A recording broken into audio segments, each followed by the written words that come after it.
So, hello, good evening. Welcome to this session of Sahaja Yoga meditation. And I'll begin, as always, by giving a shortish talk about something that interests me and I hope will interest you. And then we'll have an extract of a talk of Sri Mataji's and meditation. So, I would like, as we all would, all of us who practice Sahaja Yoga, I would like a lot more people to come to this yoga and to get their realization when the Kundalini is awakened, rises to the Sahasrara and pierces it. And I've been giving talks about it at public meetings for years, and I'm working on people, trying to put across as best I can the beauty and the vital significance of this yoga. But I have to say that while a lot of people have got their realization at these meetings, very few have stayed on and established themselves in this yoga. It was Kabir who said, "I am selling mirrors in the city of the blind." And that's how it's often felt. We are selling mirrors, or not even selling them, but giving them away. Here, please take this mirror, please take it. But of what earthly use is a mirror to someone who's blind? Now, in these YouTube talks, among other things, I've been trying to explore the reasons why it's so hard to establish Sahaja Yoga in this world at present. Why are people so blinded that they cannot see themselves clearly when you offer them the mirror of self-realization? Or maybe they glimpse themselves for a moment, themselves, their spirit, their chakras.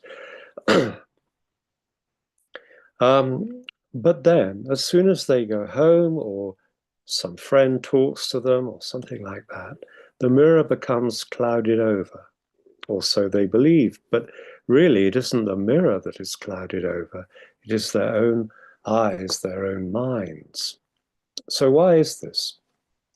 There are powerful forces at work out there of many different kinds, which are ranged against what we are trying to do in Sahaja Yoga, that is determined to stop this great endeavor to bring about a spiritual revolution, a true evolution.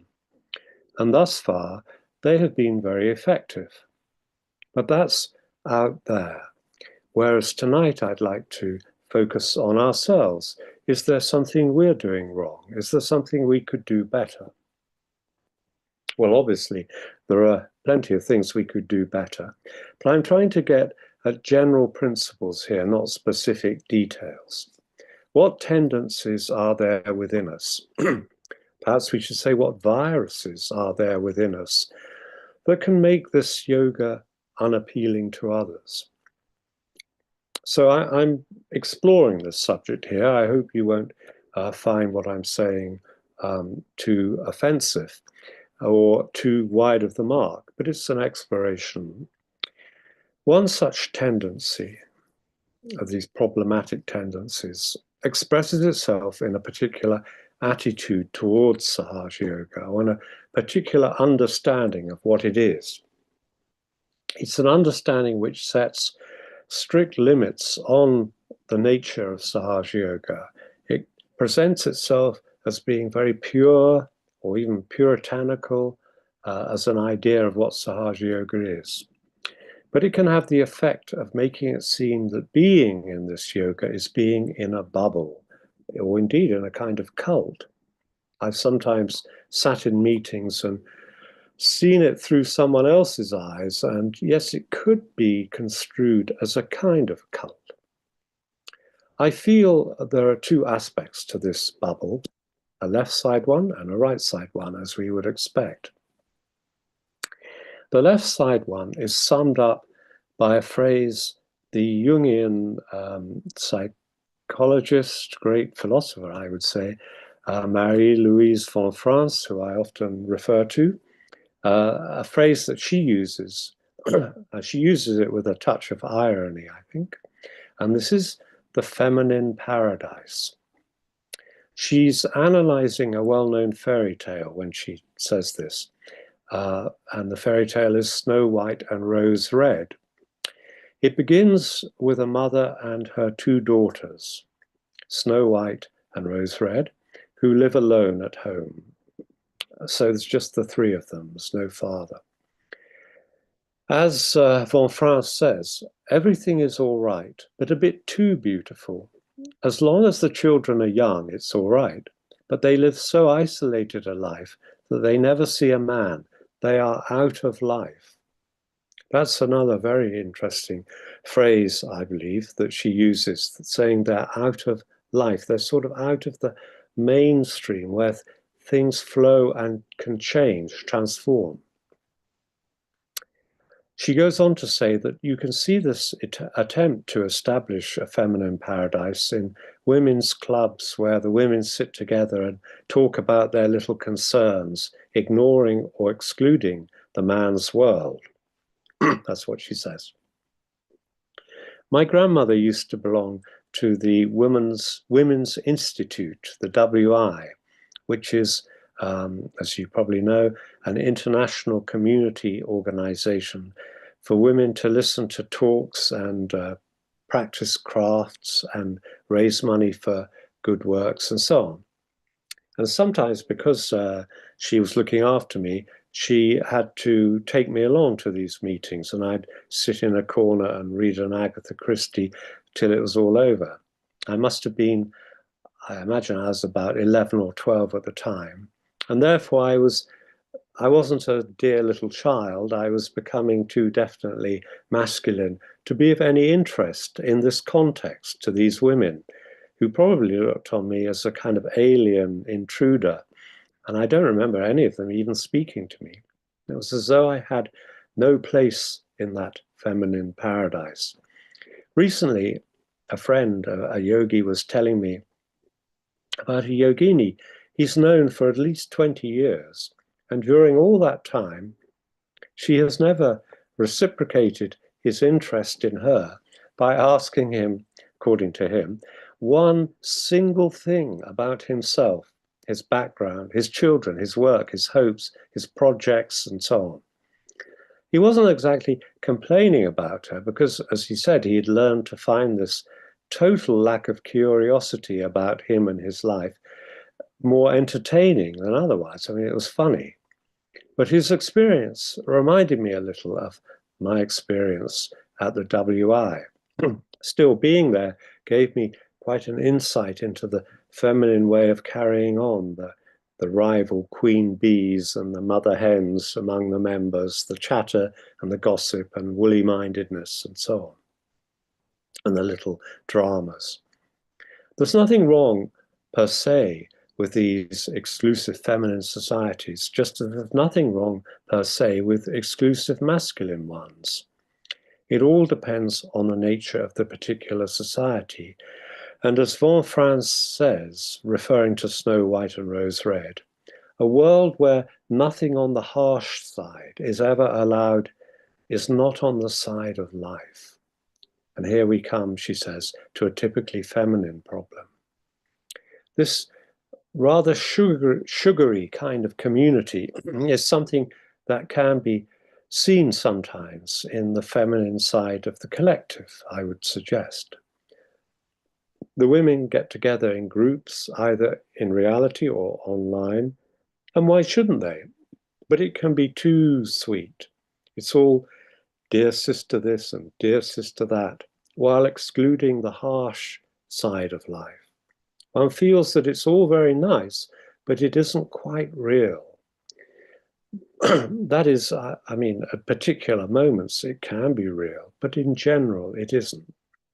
This is easily shown by the storms that suddenly erupt in these groups. Someone says the wrong thing, someone else gets hurt, a group is formed, a scapegoat is created, half the women stop talking to the other half, and so it goes until the storm passes. And then it's all dear sister this and dear sister that again.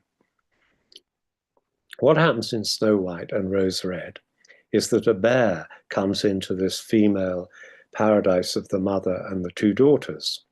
He represents the rough, external, masculine world, the outside world. He's friendly, but also dangerous. After all, he's a bear. Although, of course, he's an enchanted prince. But the bear is the necessary element that has been missing. His presence brings the possibility of some reality coming into this feminine domain, of the whole thing being shifted into the mainstream of the flow of life. You could also say that in his fierce animal aspect, the bear represents these women's shadow, which has been exiled, shut out from the feminine domain. No attempt has been made to integrate it. And this can be amazingly irritating to someone who stumbles upon this exclusively feminine world. You may think, why should they be irritated? It must be their problem when they find themselves in such a nice, sympathetic, sentimental, feminine paradise where everything is sweet. But it's too sweet. The salty quality of life is lacking. I think new people sense this. Of course, there are some who want that one-sided feminine paradise. They want a sanctuary from the rough winds of the world. They've been hurt badly, hurt by men perhaps, and they just want to make quilts or say mantras or whatever we do, and so on. But I think a lot of people must find it too Christian-y in the bad sense of the term. They feel that intuitively. That's a very generalizing, simplistic view of the matter, which some will find insulting, but it's not meant to be. Obviously, the feminine side of things is just as important as the masculine, but the two have to work together. So that's one aspect of the Sahaj bubble, or of the way a Sahaj bubble can be created. The other is the right side one, the masculine paradise. And this is my own idea of it, because Von France doesn't use that phrase as far as I know. But if the left side, feminine paradise, looks back to the past, to childhood, and especially to an idealized form of the mother-daughter relationship in childhood, where mother looks after us and does everything for us and takes the responsibility off our shoulders and hides the harshness of the world from us, and so on, then the masculine paradise exists more in the future. This can be seen clearly in socialist and communist circles. I mean, real socialists, not capitalists with a socialist coloring. Utopia is going to be brought about tomorrow or the next day, and we, the socialists or the communists, are the ones who are working towards that. And we carry a little bit of that utopia with us. It's in our minds, in the way we behave. That's how they think.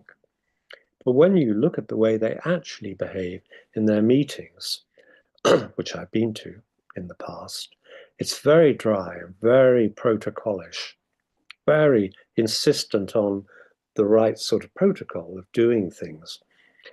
Also, it goes without saying that it's political, it's about power. Of course, the people involved think they are going to use that power benevolently, but so far this has never happened. This too is to one side of life, it's out of the flow of life. Do we see anything like this among yogis? I feel there is a tendency to want to put definite, fixed limits on what we understand Sahaja Yoga to be, to act as though it has this form, this protocol, and there are things we do, like put bandans on ourselves when we leave our houses, and there are approved books and approved music and approved pictures, and even approved politicians we should vote for, and so on. And by presenting Sahaja Yoga like this, by making it something fixed and limited and actually rather small, it makes it easier for the people who need to control it to do just that.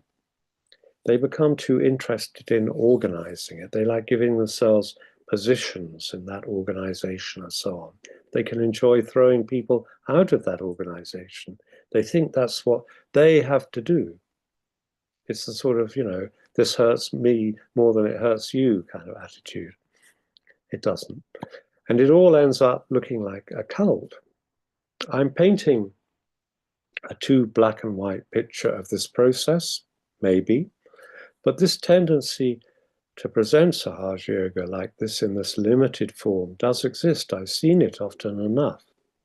So this is more of a masculine tendency, but of course there are masculine women who join in the process too. But what I'm saying is this, is that this is a tendency, and as such, it probably exists within all of us as a function of the ego. For example, I know some people who are very naturally sahaj and spontaneous in their characters, but once they get up on the podium, so to speak, something dry and rigid comes into them. Edmund Burke said, "Nothing indeed but the possession of some power can with any certainty discover what at the bottom is the true character of any man." And there's a lot of truth in this. In other words, it's only when you give someone some power that you begin to see what they're really like. Probably the opposite is also true. Take away everything, and then you also see what they're really like. Some time ago, I watched an interview with a mathematician, Russian mathematician, and I was amazed at how alive he was, how interested in his subject.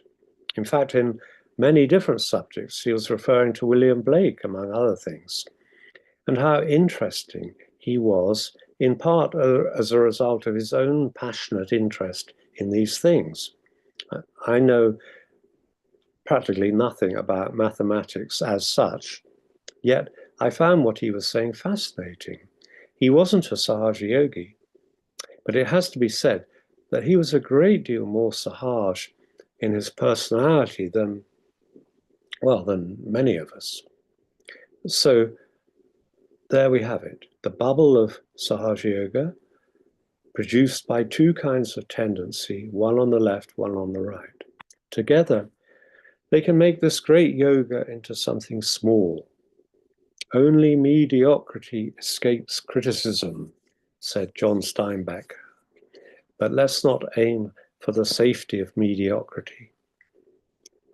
Actually, it's noticeable that on both sides, left and right, people can close down any conversation or discussion by simply saying, just feel the joy, or just feel the love, as if joy and love are abstract things about which there is nothing that can be articulated. And I suppose they can be like that if the experiences are truly profound ones. But then you don't need to say, feel the joy. Such advice is completely superfluous. But what I'm trying to say is that if you really feel love and joy, then it will communicate itself to others in the form, at least, of a mood. Or it can be articulated, it can be expressed in some definite way, in something big, like a work of art, or in something small, like maybe a sort of sincere show of interest in the other person, a sincere curiosity about the things they're interested in. And then their spirit will respond and they will feel that joy too. To sum up, then, I want to find myself in the company of extraordinary people, not ordinary mundane ones or even dull people. I want to be with inspiring people, exuberant people, real people, not real meaning authentic, which is a term that gets used a lot these days to describe people who are a total mess or who come from some other less privileged social background, but real in the sense of incarnating reality. They don't have to be loud people, they can be very quiet, but they will have some magnetic intensity about them, which is both benevolent and exciting, intriguing, stimulating in a good way, a centered way.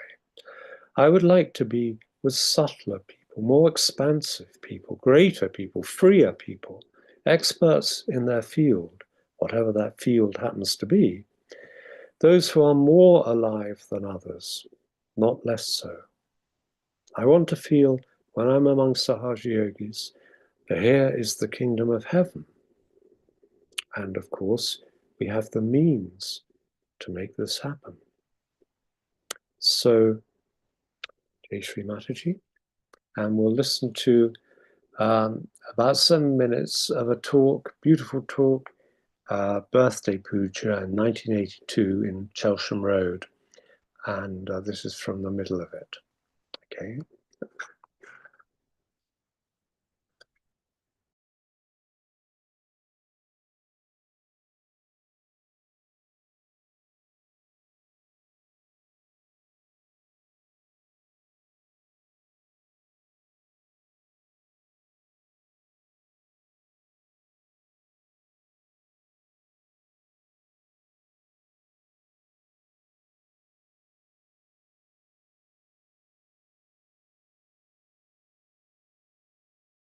But hypocrisy comes in when you are not that and you claim something. Now for a Sahaja Yogi, it is important to know that he has to improve. He has to go further, he has to grow. And for the growth, whatever is necessary must be accepted in right, proper way. Now, today is a very auspicious day that you are celebrating my birthday. I'm sure by the time I'm 60 years of age, you would grow so fast. This year, I wish that you grow so fast that when people see you, they should feel a great, beautiful personality standing before us. Each one of you have to be great people. Each one of you. For me, that's the only thing to be seen. And it can be accelerated very fast. If you understand, you have to learn every moment. The humility is necessary. If you know that you have to grow every moment, you will be amazed how fast you can. Every moment you have to change. For example, your style of talking. Some people have a style of talking. You can see the mirror. How would you like a Sahaja Yogi to have that kind of a style of talking? Some people have a style of, laughing in a funny way. All the time they'll be laughing, giggling while talking here, they go on. That's not the way a Sahaja Yogi should be. He should be serene. He should laugh when it is necessary. He should smile at when it is necessary. It is so much in tune with your spirit that whatever you do should create beauty. Even when you cry, at the time when it is necessary, it's so beautiful. See, tears come into your eyes sometimes. They do. When you see somebody very sick, somebody very ill, unhappy, then the tears should come. Not when something about you is fine. That's a Sahaja Yogi. The Sahaja Yogi must feel for others, not for oneself. In the same way, when you laugh, you shouldn't just laugh. It's a matter of habit. Some people have a habit. Whenever they talk, they'll start with the laughter, or they'll just in between hair, they'll say again hair, they'll say, has no meaning. Every time the person who laughs can be idiotic also. So one should not appear that way. Or one should not be so serious that next moment a person wants to get away from you the way you are serious. There are silent bores also. They just bore you by their silence. But whatever you have to speak, it should come from your heart. If it really comes from your heart, I tell you, it will have so much effect, because heart gives that beauty to you. That's your spirit. Connection is with the spirit. When you speak it from your heart, feelingly, whatever you speak, it shows so much of your feelings on your face and on your behavior and everything, and it touches another person's heart. Means you touch the roots of the person. You touch the absolute innermost part of his antakarana, as you say, innermost compartment of his life, and from there the light comes. Now this difference we must understand, that our education now is going to be sincerity, to speak from your own heart and not from outside. Now we have all the formalities, how to say it, how to eat. These things are very, very superficial for Sahaja Yoga. These are not so important. For Sahaja Yoga, these things do not matter. But traditionally, those things that are accepted must be seen, discreetly used, and we should behave in such a manner that whatever we say from our heart should have that beautiful cover of a tradition. That's all. But you need not be artificial at all. There's no need to be artificial. Now, the line to draw between artificiality and reality is very difficult for people. Because you see, if you intellectualize it, you can intellectualize everything. For example, if I say that something is wrong with you, so you may feel that I have criticized or something. You may feel bad. This is, according to your reality, is not true. It is unreal. Because you have come here to educate yourself, all right? Now, I have to tell you something. When I tell you, and if you feel hurt, then it is not reality. Then what is it? It is your ego. You are playing with your ego, not with your spirit. On the contrary, a man who has spirit will feel happy that I am in the attention of mother, that she can correct. See? So, second is that to be in the attention of your mother, whether she says you good, bad, or anything, is very important. It's very important. Not to be away from mother's attention is very important. Because supposing today you might feel something bad and you may try to get out of her attention. Who will look after you? She is looking after you, she has to correct you and she has to tell you that this is not proper and this is not good, this is good. In that, you have to have faith that you will definitely come on. You will have to come on. Because I'm interested in you, I'm telling you. So to be in the mother's attention is very important. And that mother's attention is all the time with you till you absolutely try to get out of it. Because I cannot force myself upon it. That's the main point is. I cannot force myself upon it. But if you want my attention, then I have to tell you, if you are touching something, say a child is touching this fire, won't you tell the child don't do it? So every moment the mother has to look after. And she loves you. And she, not only that, but to her you are so important. I mean, nobody would like to say anything to anyone these days because people want to be popular. The cheap popularity. I'm not a person who is asking for popularity. What I want that my children should be beautiful people when they enter into the kingdom of God. They should be respected as great saints, sages, more than anybody else. They are special people. That's how they are to be educated. Maybe I am very ambitious, you might say, but my ambitions are based on reality. I'm sure I can achieve. But you must develop that humility within yourself and understand that we all have to improve. We have to be in the attention of mother. If she has to say something to us, we are not to feel hurt. If you feel hurt, then know that it is your ego. Beat yourself with shoes. Take it out because it's not good. I cannot go on pampering your ego all the time till you are completely blasted off and then you come and tell me, mother, why didn't you tell me? For example, somebody asked me,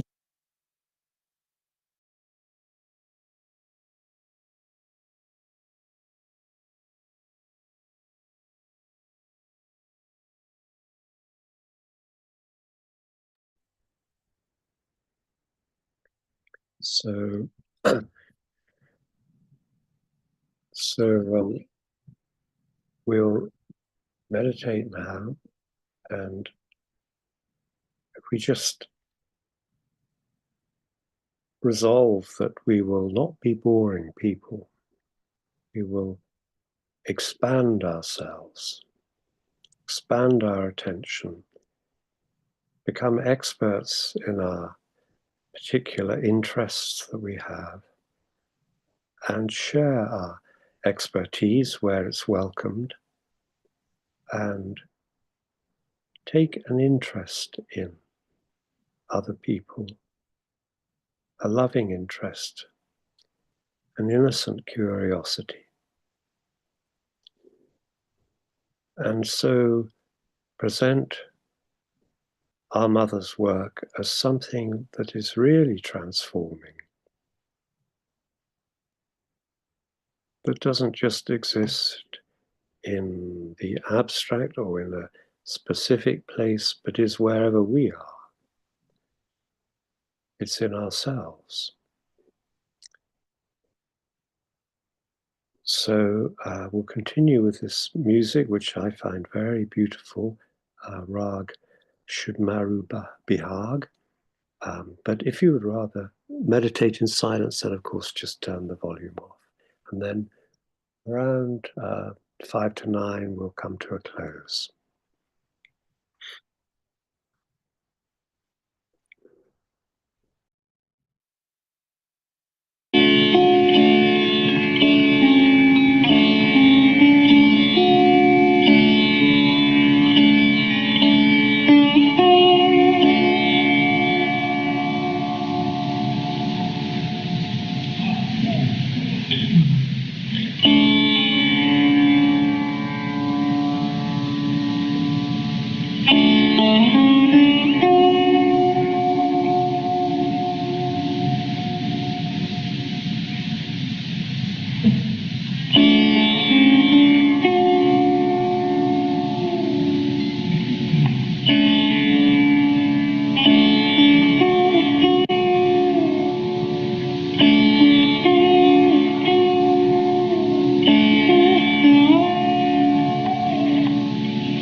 So that's it. um, and I'd like to thank everyone who's been listening in and making this an event rather than just one person talking into the void. And I hope to see you again in a month's time. Jai Shri Mataji.